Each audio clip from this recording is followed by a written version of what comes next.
बाड़ी साक्षरता का दर 35% था।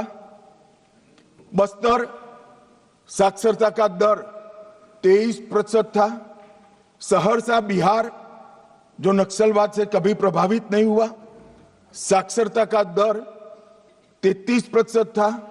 और बलिया यूपी का नक्सलवाद से सटा हुआ, सोनभद्र से सटा हुआ जिला, वहां पर भी साक्षरता का दर 31% है। तो चारों स्थानों पर साक्षरता का दर कमोबेश समान था। प्रति व्यक्ति आय नक्सलबाड़ी में 500 रुपया थी, सबसे ज्यादा थी चारों क्षेत्र में। बस्तर में 190 रुपया थी, सहरसा में 299 रुपया थी और बलिया में 374 रुपया थी। तो प्रति व्यक्ति आय भी चारों क्षेत्र में एक समान थी, मगर नक्सलवाड़ी और बस्तर में वामपंथी उग्रवाद पनपा और सहरसा और बलिया में नहीं, क्योंकि सहरसा और बलिया की भूगोल उनके अनुकूल नहीं थी।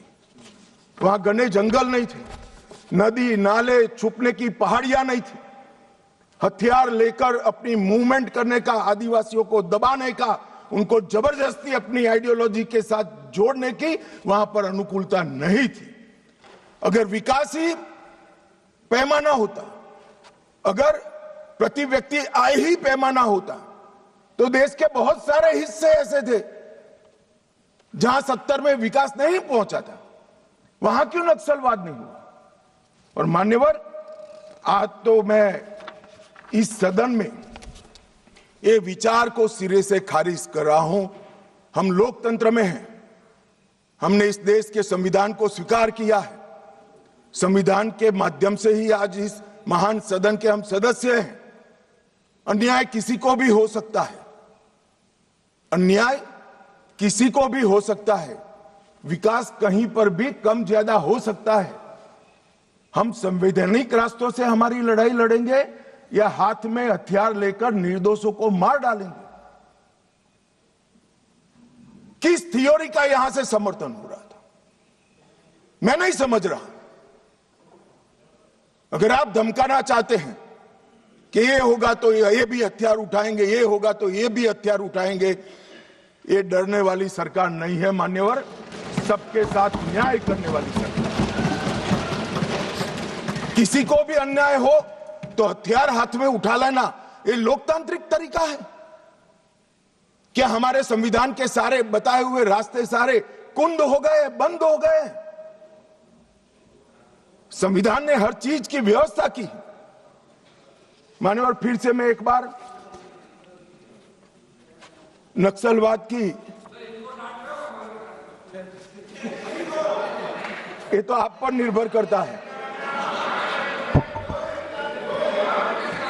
मान्यवर। मैं आज इस बहस को देख रहे भारत के युवाओं के लिए नक्सलवाद की टाइमलाइन भी बताना चाहता हूं। मान्यवर, 1970 के दशक में नक्सलवाद की शुरुआत नक्सलबाड़ी से हुई, बंगाल से हुई। 1971 के एक ही वर्ष में 3620 हिंसा की घटनाएं वहां पर हुई। 80 का दशक आते आते पीपल्स वॉर ग्रुप बन गया और फिर ये महाराष्ट्र, मध्य प्रदेश, ओडिशा, मध्य प्रदेश जब मैं बोलता हूं तो पुराना मध्य प्रदेश, छत्तीसगढ़ और मध्य प्रदेश, ये 3 राज्यों में फैले। 90 के दशक में दुनिया भर में जैसे वामपंथी विचारधारा सिकुड़ती गई, यहां पर भी उग्रवादी गुटों में और वामपंथी पार्टियों में विलय शुरू हुआ और 2004 में 2 प्रमुख गुट मिल गए, सीपीआई माओवादी का गठन किया।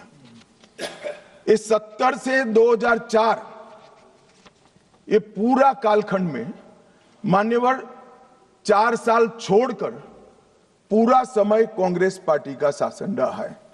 ये उनको याद रखना चाहिए। कब माओवादी विचारधारा फैली, पनपी, एकत्रित हुई,